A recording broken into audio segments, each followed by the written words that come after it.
قال المؤلف رحمه الله تعالى ونفعنا بعلومه في الدارين آمين. ليودن كل أحد يوم القيامة أنه ما أعطي من الدنيا كان قوتا. Artinya kelak di hari kiamat setiap orang sangat berkeinginan apa yang dahulu telah diberikan padanya dari barang duniawi hanyalah sebatas makanan pokoknya sahaja. Tuan muslimin muslimat sedang jemaah yang dirahmati Allah sekalian, alhamdulillah.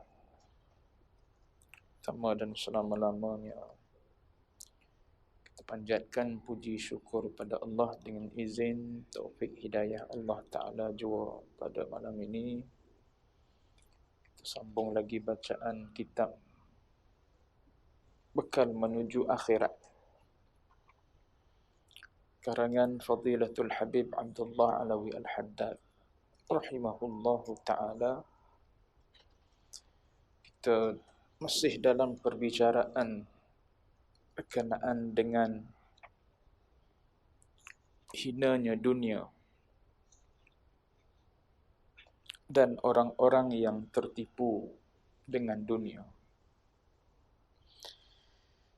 Dan tajuk berkenaan dengan dunia ini diletakkan di dalam khatimah, dalam penutup kepada kitab ini, dan dibicarakan secara panjang lebar dengan ayat-ayat Al-Qurannya. Dan sekarang kita sedang melihat hadis-hadis baginda Nabi berkenaan dengan dunia,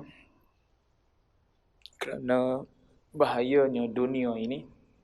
Maka muallif ataupun Syekh Habib Abdullah Alawi Al-Haddad bercakap dengan panjang lebar berkenaan dengan dunia, sebagaimana baginda juga membimbangi umatnya akan tertipu dengan dunia.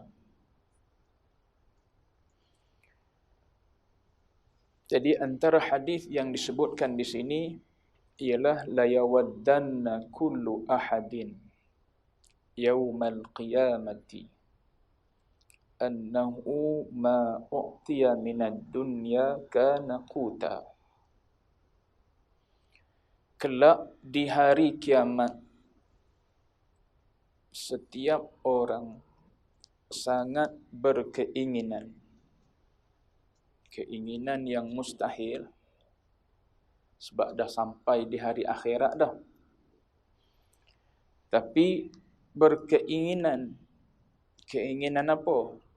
Apa yang dahulu telah diberikan padanya daripada barang duniawi, qadar mana saja, hanyalah sebatas makanan pokoknya sahaja. Makanan pokok ni maknanya makanan asas sahaja. Itu di antara yang Nabi sebut dalam hadis. Bagaimana keadaan kita di hari akhirat nanti. Antara perkara yang diingini oleh orang yang dah berada di akhirat ialah mereka nak apa yang mereka dapat di dunia dulu, qadar makanan asas saja. Maknanya apa? Maknanya bila mana kita tengok betapa susahnya bicara, maka kita bercita-cita, ni dia panggil tamanni ni. Tamanni ni benda yang mustahil berlaku. Tamanni benda yang mustahil berlaku. Nak patah balik ke dunia mana boleh dah.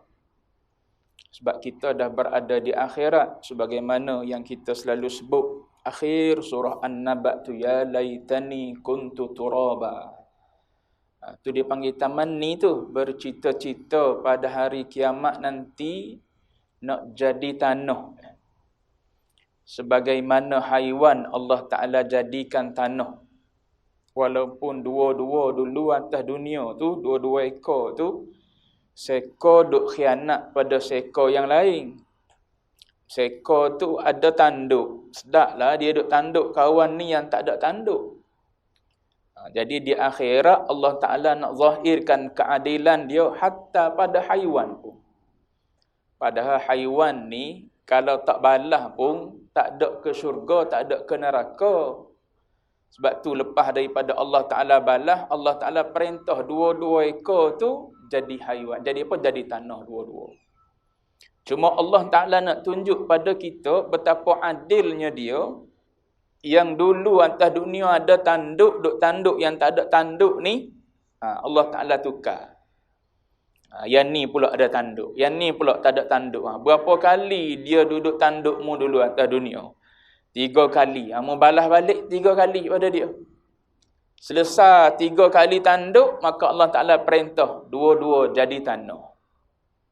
Tu yang bila manusia tengok betapa adilnya Allah Ta'ala, maka dia pun kata, ya laitani kuntu turaba. Alangkah baiknya kalau aku pada hari ni jadi tanah. Tak jadi manusia lah maknanya. Atas nama kita manusia atas dunia. Kena buat kira cara manusia lah di sana nanti. Sebab tu kena mikir sekarang ni. Bagaimana jalan cara kita nak berfikir. Ni antaranya jalan dia ialah duduk dalam majlis ilmu. Dengar hadis-hadis macam ni. Dengar ayat-ayat Quran yang berkait dengan akhirat ni. Mari kita tahu. Rupanya di akhirat nanti ada segolongan manusia yang mengimpikan ketika di dunia dulu, makanan dia hanya makanan asas saja. Tu yang diimpikan. Tapi dah Allah Ta'ala bagi kepada kita banyak. Bukan nak suruh kita buang yang banyak tu. Pandai-pandai. Tengoklah orang sekeliling kita. Jangan kita seorang je yang kenyang. Sebab tu ada hadis-hadis lain lagi. Kita berjiran dengan jiran yang lapar. Dosa. Jiran tu pula Muslim. Hak dia sebagai jiran satu dah. Hak dia sebagai Muslim satu pula. Kalau dia kerabat pula. Hak dia sebagai kaum kerabat. Yang ketiga. 3 hak duduk atas kepala kita. Sebab tu tengok sekeliling kita, kawasan kita ni orang senang belaka ke? Ada orang susah, masak sikit lebih bagi pada orang yang susah. Sebab apa? Yang duduk di sekeliling kita tu ada hak, paling tidak pun hak jiran. Hak jiran. Sebab apa? Dia bukan Muslim. Maka hak sebagai Muslim tak ada atas kita. Hak sebagai jiran paling kurang. Hak sebagai jiran. Kalau dia Muslim, tambah satu lagi. Hak sebagai Muslim. Bukan Allah Ta'ala suruh, dah aku bagi banyak padamu. Jangan duk salah pada Allah Ta'ala pula. Bukan salah Allah Ta'ala memberi banyak. Cuma nak sebutnya sini, bila kita tak kena guna nikmat yang Allah Ta'ala bagi, dia mari rasa panjang perbicaraan tu akan menyebabkan kita rasa kalau dulu boleh sikit je padan dah. Sebab apa? Sebab orang yang sedikit lebih awal masuk syurga. Nabi sebutkan, fuqara ummati, golongan fakir daripada umat aku, masuk syurga lebih awal 50,000 tahun daripada apa? Orang yang kaya. Macam mana dah orang kaya banyak harta? Sebut dah dalam hadis sebelum ni. Tak berganjak kaki anak Adam, kecuali ditanya tentang harta 2 soalan. Yang lain tanya satu je. Umur habis mana? Waktu muda habis ke mana? Tapi dalam bab harta, tanya mu ambil mana, mu belanja mana. 2 soalan. Adapun umur, an umrihi fima afnah. Umur mu habis mana? Aku bagi padamu siapa umur 63 tahun, katakanlah. Habis mana umur 63 tahun tu? Pecah. Waktu kanak-kanak, tak taklif lagi. Waktu masuk umur balik, start umur 15, start situ. Hari yang pertama balik, apa mu buat? Tak semayang lagi. Ataupun semayang dah supaya ayam patut padi lagi masa tu. Dosa. Hari pertama balik, dosa. Sebab apa? Tak ngaji waktu sebelum balik. Ataupun ngaji, tak ambil berat. Mak ayah pada masa tu pun tak ambil berat anak dia semayang. Sebab tu kita tengok Orang muda-muda sangat-sangat galik dengan dunia. Kalau kita mau pencing pun duk alik lagi dengan dunia, berasa tak kena sangat. Sebab tua dalam agama bukan pencing, tua dalam agama umur 40. Tu tua dalam agama umur 40 tua tu. Sebab tu Imam Syafi'i umur 40 bawa tongkat. Kita tempat kita tak jadi budaya ni. Saya sepatutnya boleh bawa tongkat dah ni. Umur 40 lebih dah. Cuma nak sebutnya tak jadi budaya dalam masyarakat kita orang Melayu. Ada pun umur orang Arab 40 bawa tongkat. Sebab apa? Isyarat pada diri sendiri bahawa aku ni tak lama dah nak pergi dah. Singkat dah usia. Jangan tunggu pencing. Kalau ikut perkhidmatan umur 56, umur 60 lah sekarang ni baru tua. Jawab dia tunggu umur 60 baru nak ngaji. Jawab dia rekod kerja amal buat kita tak tahu sah ke tidak. Tu dari sudut sah ke tidak fiqh ya. Belum tengok dari sudut kesempurnaannya. Sebab tu kita boleh beza daripada zaman muda kita cara beramal. Zaman muda kita duduk semayang berjemaah. Kalau imam baca panjang sikit, lama imam ni baca. Tapi mari zaman tua ni, kalau ada imam yang laju sikit, lajunya baca. Nampak dia nak bersedak-sedak dah tu dengan semayang tu. Dia nak slow-slow. Dia tak nak dah lagi laju-laju. Sebab apa? Dia nak mencari keseronokan dah dalam ibadat solat. Dia nak mencari ketenangan dah dalam ibadat solat. Dia tak baca dah Fatihah senapah. Dia tak baca dah Fatihah laju-laju. Dia nak slow-slow. Kalau tua-tua duk kalut lagi, tu kena nampak dengan dunia. Dah lagi tu. Umur 60 lebih bekerja lagi solat. Yang ni tak habis. Pergi dengan dunia, mati. Sebab tu Nabi kata, akthiru zikra hadhimil ladzat. Perbanyakkan mengingati pemutus kepada kelazatan. Apa dia? Al-maut. Kematian. Ni salah satu daripada hadis yang Nabi dah sebut pada kita ni. Orang yang dah berada pada hari kiamat tu, kalau dia ingat balik makanan-makanan yang pernah Allah Ta'ala beri kepada dia di dunia dulu, maka dia kata, kalau aku ni hanya diberi sebatas makanan asas pun cukup dah.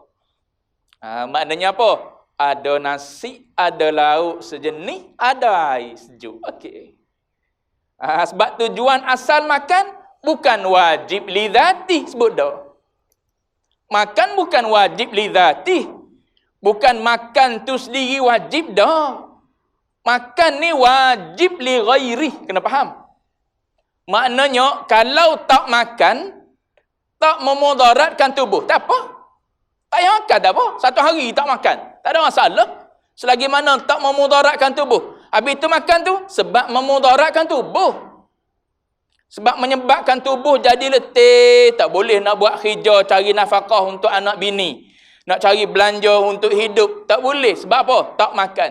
Tapi kalau dengan sekali makan, walau sebungkus nasi lemak, boleh tahan sampai malam. Sebungkus juga. Tak perlu pagi pun kena makan, tengah hari pun kena makan, petang kena makan lagi, malam kena makan pula. Tu duniawi lah nama dia. Tu memenuhi hawa dia panggil. Memenuhi keinginan hawa. Semalam ada ayah pada member dalam grup saya, grup sekolah menengah. Ayah dia meninggal. Ayah dia ni sekenal saya lah. Daripada zaman sekolah menengah. Zaman saya sekolah menengah. Sekenal saya. Antara amalan hebat yang dia tak pernah tinggal, puasa 3 bulan. Rajab, Sya'ban, Ramadan. Tu saya tahu tu daripada zaman saya duduk sekolah menengah. Zaman saya sekolah menengah ni maknanya zaman 90-an lah. Meninggal semalam. Dikebumikan pagi tadi. Lepas subuh.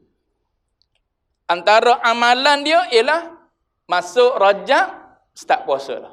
Rajab, Sya'ban, Ramadan. Masa tu saya sekolah menengah, maknanya dia muda lagi. Dia pergi kerja apa? Kayuh basikal.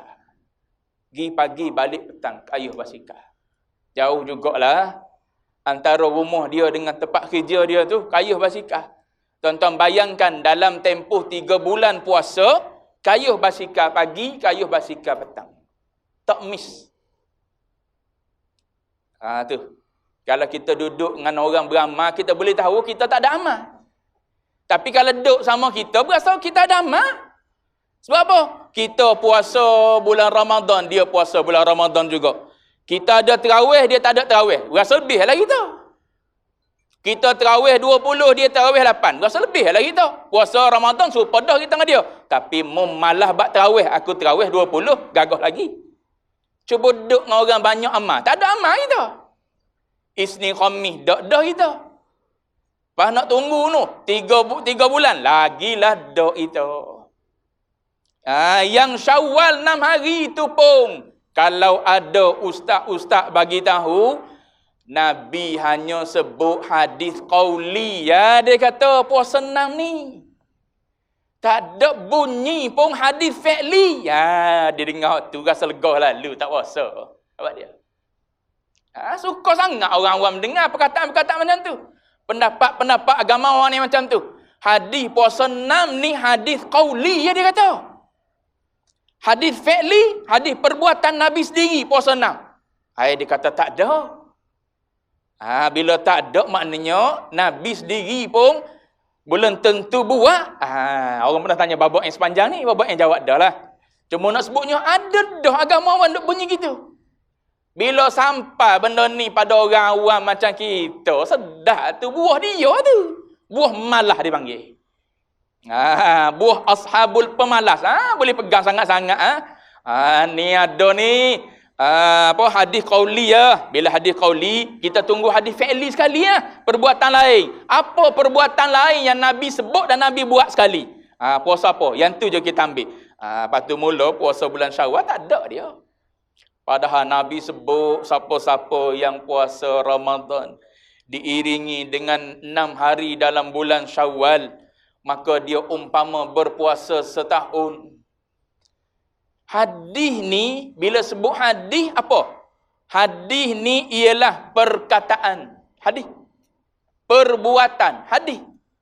Ikrar. Hadis. Tiga-tiga tu hadis lah kau tu. Kalau tiga-tiga tu hadis cukup dengan Nabi sebut, tak apa dah kalau kita nak buat.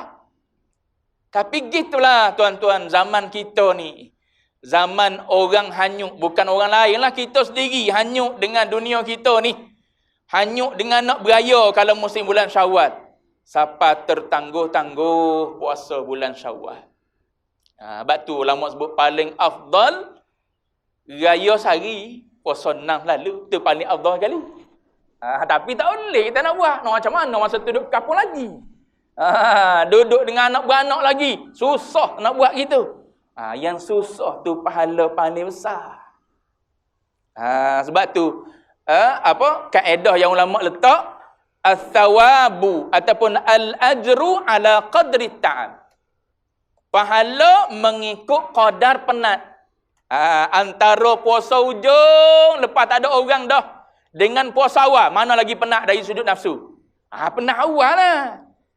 Pergi masjid, ikut jalan dekat dengan ikut jalan jauh. Mana lagi penat? Ikut jalan jauh. Lepas tu jalan jauh lagi boleh berpahala. Lepas tu semain raya, pergi ikut lain, balik ikut lain disuruh. Sebab apa? Lagi banyak penat kita, lagi banyak pahala kita. Kecuali ada istisna dia. Ada istisna dalam kaedah tu. Antara istisna dia apa? Tawaf. Tawaf. Kalau pakai kaedah tu, tuan-tuan pergi tawaf di ke atas. Jangan guna kaedah tu kalau pergi Mekah. Aku ni nak suruh penat banyak sikit sebab apa? Pahala banyak. Tu tak ngaji dia panggil. Pergi tawaf ke atas, pakai mataf atas sekali sebab apa? Yang atas tu nak cukup 7 kali kat jawab dia. Puas lah pusing. Yang depan Kaabah tu sekejap je cukup 1 pusingan. Tapi kena ingat istisna daripada kaedah tu. Paling dekat dengan Kaabah tu paling besar pahala dia. Ngaji biar menyeluruh. Jangan ambil kaedah saja. Baik. Mana tadi? Ni nak cerita orang yang dah berada di hari akhirat, hari kiamat, Mereka kata, kalaulah di dunia dulu aku ambil dunia ni, kalau dari sudut makan minum, qadar makanan asas sahaja. Qadar tu pun cukup dah. Maknanya tak bersedak-sedak lah. Darurah dari sudut dari makanan, dari sudut daruri dia, dari sudut keperluan dia apa? Nasi. Kalau nasi saja tak sedap. Lepas tu ada lauk satu. Cukup tu boleh makan dah. Kalau nak kira boleh makan tak? Dengan satu lauk? Boleh dah.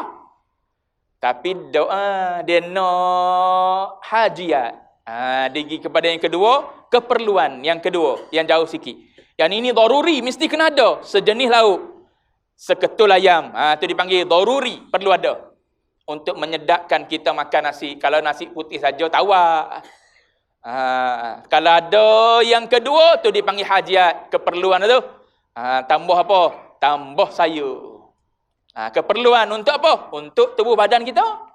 Nak seimbang. Tak cukup dengan tu, dia kena ada ulam pula dengan sambal belacan. Orang KL makan kan? Orang KL makan gitu ya. Kena ada ulam dengan sambal belacan pula.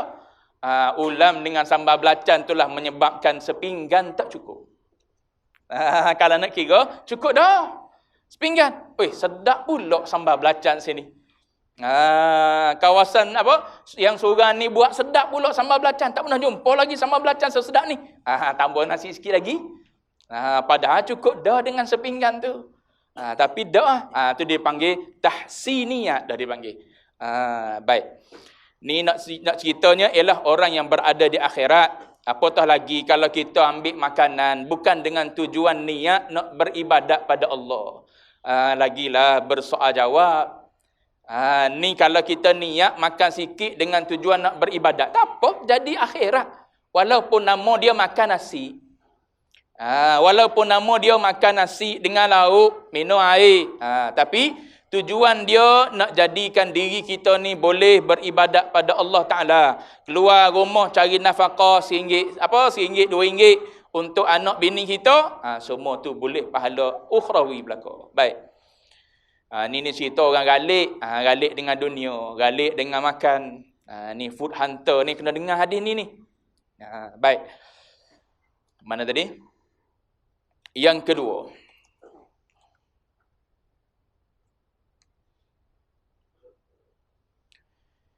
Inna baina aidikum aqabatan ka'udan la yujawwizuha illa al-mukhifun. Tengok. Nabi kata apa? Sesungguhnya di hadapan kalian ada tanjakan yang tajam. Tanjakan ni apa? Tanjakan ni. Tonton orang KL, tanjak ni apa dia panggil? Tanjakan. Bukan tanjak atas kepala ni. Diterjemuh daripada perkataan aqabah. Aqabah ni makna dia bukit. Jabal. Dalam kitab Minhajul Abidin, awal-awal kitab Minhajul Abidin bahas tentang aqabah ni. Aqabah ni maknanya gambaran sebuah bukit yang susah untuk kita naik. Itu aqabah.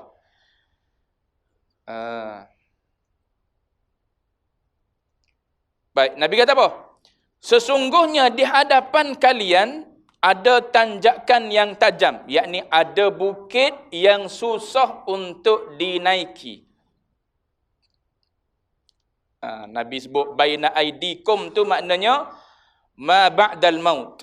Apa yang menunggu kita selepas daripada mati. Apa benda yang menunggu kita ni? Minal ahwali wasyada'id. Perkara-perkara yang menakutkan, perkara-perkara yang menyulitkan selepas daripada pejam mata kita. Sebab tu Sayyidina Ali bila duduk kubur nangis. Orang tanya dia kenapa mu duduk di kubur mu menangis. Sebab dia kata kalau di sini susah, depan lagi susah. Jadi aku tengok yang ni pun cukup dah.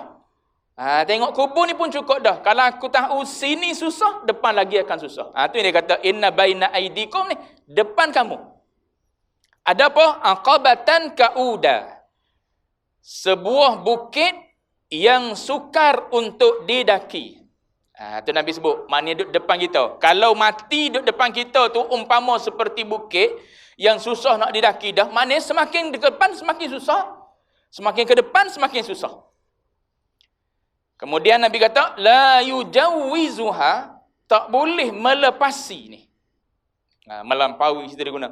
Tak boleh nak melepasi bukit yang susah ni, yang tajam ni, illal mukhifun, kecuali illa selepas illa tu maknanya orang yang boleh melepasi. Orang yang macam mana orang yang boleh melepasi ni?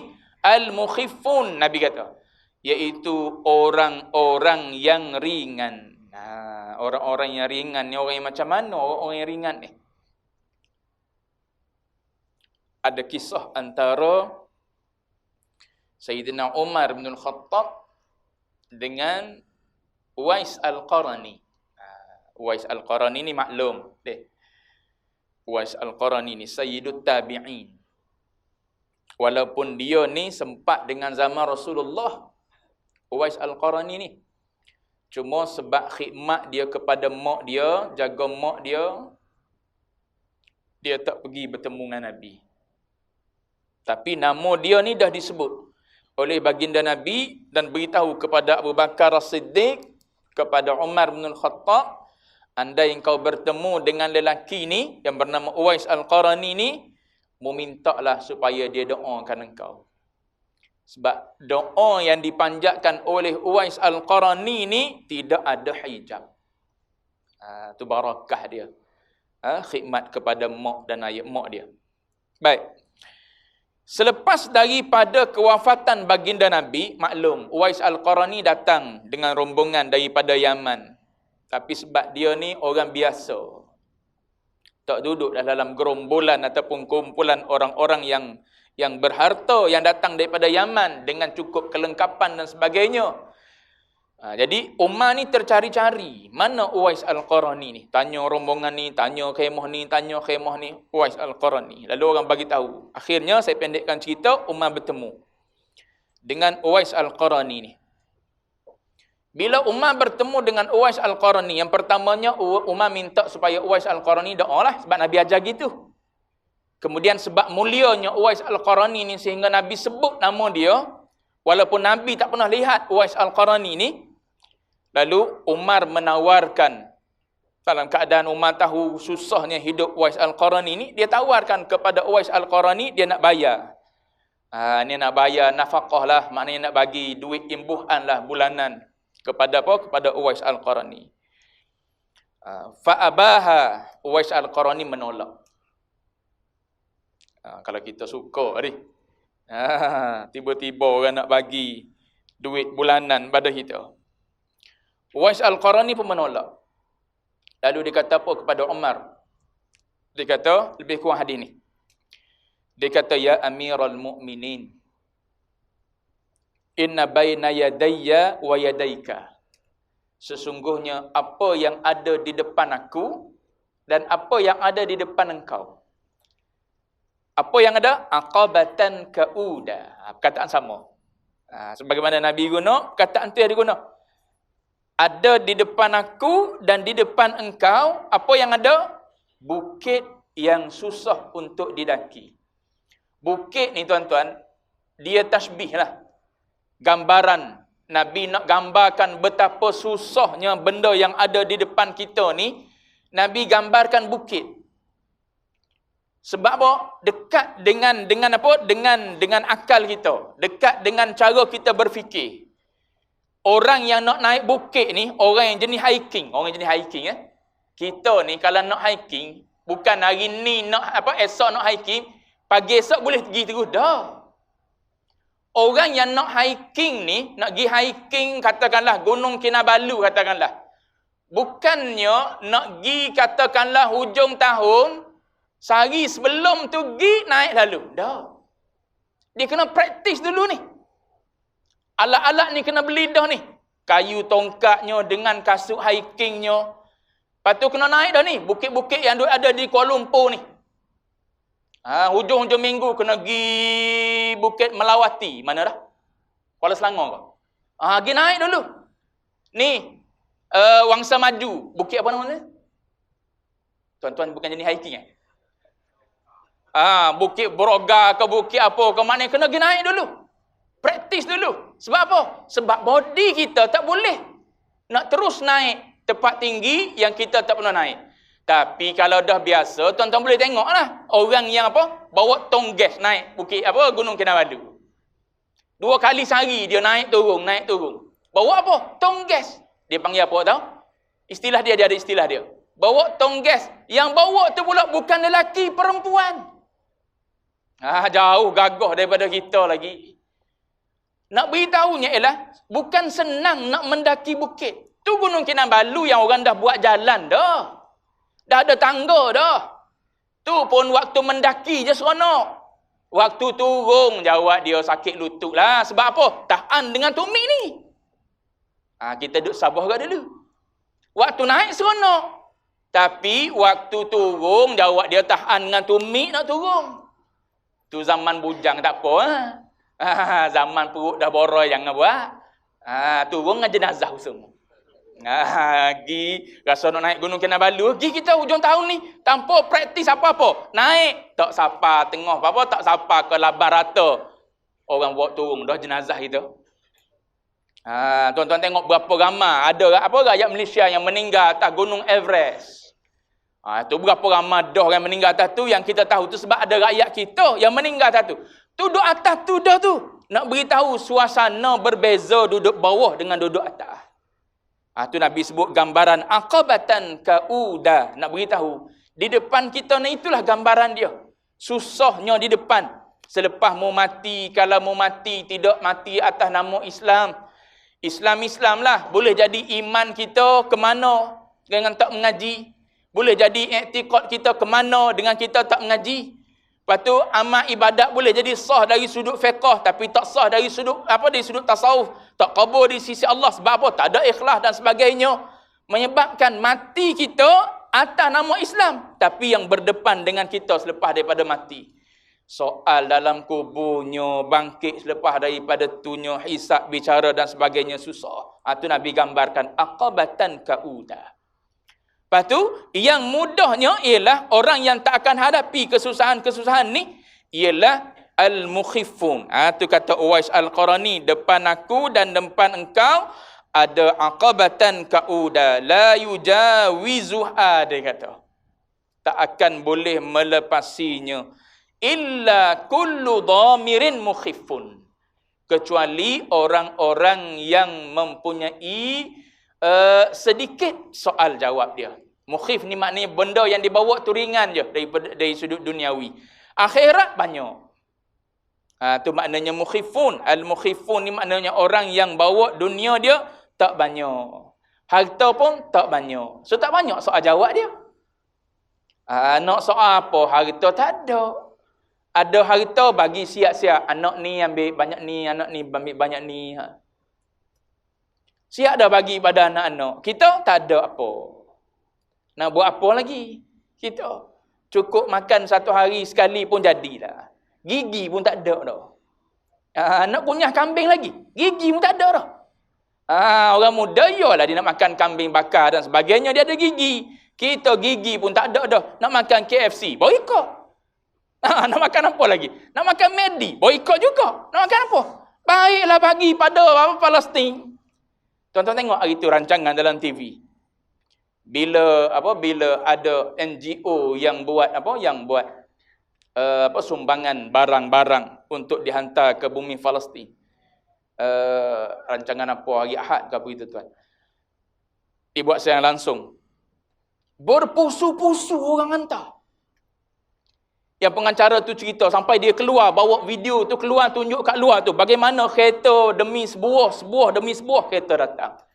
Hantar apa? Hantar pampers lah, hantar ubat lah, macam-macam. Yang banyaknya pampers.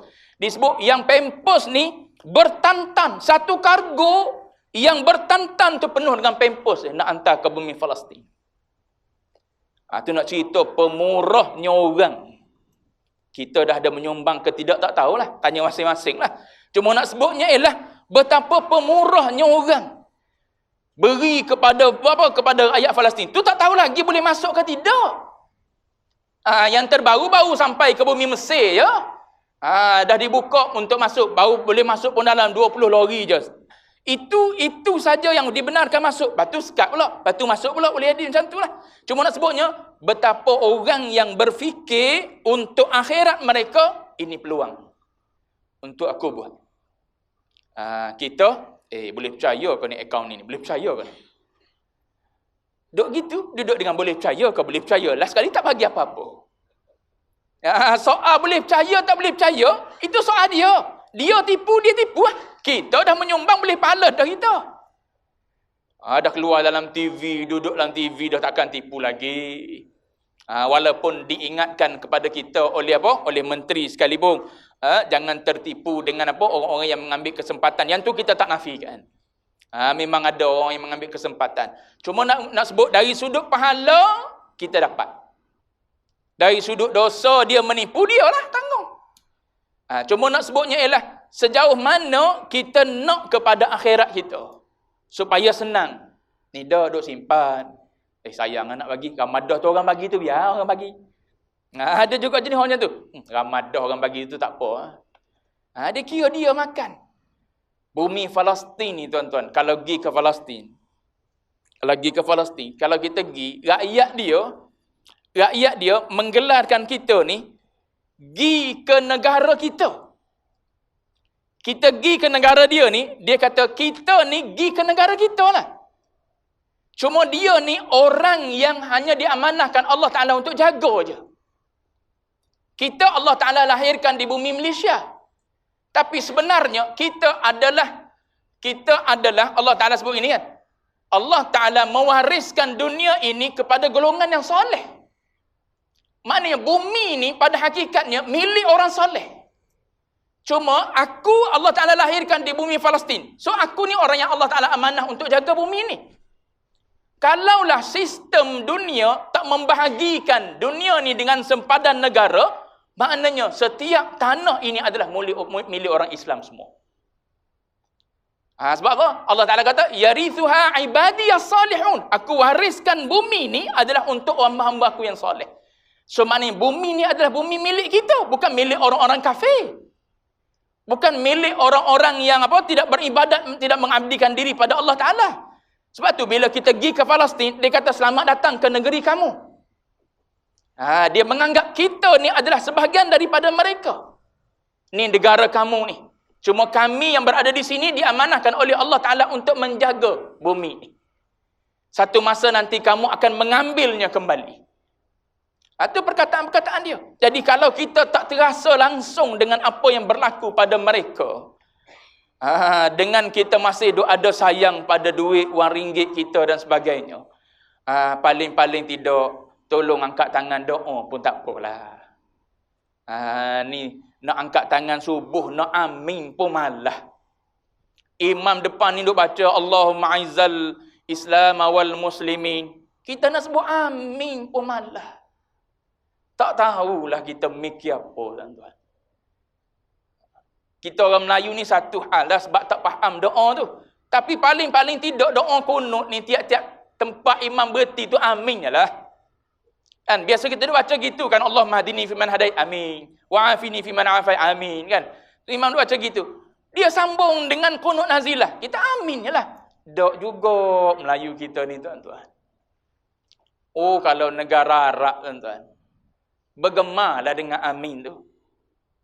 Jangan cakap mereka lebih dari sudut faham. Kita duk biasa dengar doa kunut tu. Tuan-tuan orang perjuangan Islam pula ni. Orang perjuangan hijau ni lagi-lagilah doa kunut nazilah ni dah gitu, tuan-tuan. Tak pernah berpisah ni. Tak pernah berpisah dengan kunut nazilah ni. Tapi nak beritahu itulah kita. Bila dah lama sikit, ada lah doa kita. Mula-mula dulu semangat belaka. Lepas tu tak ada lah. Tak ada doa-doa apa. Kalau tidak dalam kunut pun bacalah lepas semayang. Dalam doa kita sendiri tak nak semayang berjemaah, baca ramai-ramai. Sebab apa? Nak meraihkan orang belakang tadah tangan panjang. Tak apa, kita semayang seorang diri. Jangan lupa tinggal bumi Palestin. Tu kiblat kita yang pertama. Bumi tempat berhimpunnya kita di akhir nanti. Baik, nak sebut sininya ialah aqabatan kauda. Di depan nanti ada benda yang cukup sulit menunggu kita. Yang hanya lepasnya ialah orang-orang yang ambil sikit saja daripada habuan dunia. Ringan. Sebab tu ada ada ulama sebut, ulama kata apa? Orang yang ada 1 dirham, sahibud dirham, ulama kata akhafu min sahibid dirhamain. Lebih ringanlah berbanding dengan orang yang ada 2 dirham. Bicara, mau ambil mana 2 dirham? Yang ni mau ambil mana 1 dirham? Aku kerja, ya Allah, 1 dirham aku dapat gaji. Lepas tu aku belanja pada anak bini 1 dirham. Banding dengan orang yang ada 2 dirham. Mau ambil mana 2 dirham? 1 dirham aku dapat gaji, ya Allah. 1 dirham lagi mau ambil mana? 1 dirham lagi aku buat OT. OT mu betul ke? Tak betul, ya Allah. Aku tu. Tak betul. Aku masuk pukul 9 sebenarnya. Tapi aku tulis situ aku masuk pukul 8. Aku keluar pukul 10. Tapi aku tulis aku keluar pukul 2. Beratlah pada 1 dirham lagi tu. Banding orang yang betul-betul ada 1 dirham. 1 dirham tu betul-betul daripada hasil penat leluh dia. Titik peluh dia. Dia cari rezeki tersebut, dia dapat bagi makan pada anak bini dia. Tu ulama kata, sahibud dirham akhaf min sahibud dirhamain. Betul sungguhlah, kita orang yang ada banyak, panjanglah bicara dia. Duk mana duit? Pergi haji pun tidak. Umrah pun tak. Lepas tu, duk simpan dalam tabung haji tu. Ataupun duk simpan dalam BSN. Tunggu cabutan bertuah. Aku dapat 1 juta macam cikgu itu kan. Dapat 1 juta. Untung dia dapat 1 juta. Gimana tahu Turki boleh jadi. Baik, habis dulu situ. Beliau bersabda akan datang, apa engkau memiliki makanan keseharianmu? Itu Nabi tanya. Seorang bertanya, apakah aku termasuk orang yang ringan wahai Rasulullah? Saya baca ya, ini. Bila dah Nabi sebut gitu, hanya orang yang lepas tu orang yang mukhifun je, maka orang pun bertanya kepada Rasulullah, apakah aku termasuk orang yang ringan wahai Rasulullah? Lalu Nabi kata apa? Apa engkau memiliki makanan keseharianmu? Ia menjawab, ya. Tiap-tiap hari ada makanan kau? Nabi tanya. Dia kata, ya. Beliau bersabda, engkau memiliki makanan untuk esok? Ia menjawab, tidak. Untuk hari ni adalah, untuk esok tak tahu lagi. Kalau ada, kalau tak ada, tak ada. Itu. Beliau bersabda, lalu Nabi pun kata apa? Apabila engkau memiliki makanan untuk esok, bererti engkau bukan tergolong dalam golongan orang-orang yang ringan. Kita bukan esok, tuan-tuan, sebulan ada. Tu beringatlah, kita pandai guna jadi akhirat, tak pandai guna panjang soal jawab dia. Baik, bukan salah menyimpan, tidak, cuma biar jadi akhirat gitu. Biar jadi akhirat. Baik. Habis dari situ akan datang Rasulullah bersabda, ad-dunya hullatun, hulwatun. Ad-dunya hulwatun halam wauta marbutah. Hulwatun khadirah. Kalau hullah jadi pakaian pula, diterjemah pun dengan manisan. Hulwah. Hulwatun khadirah. Allahu a'lam ba'ilmu.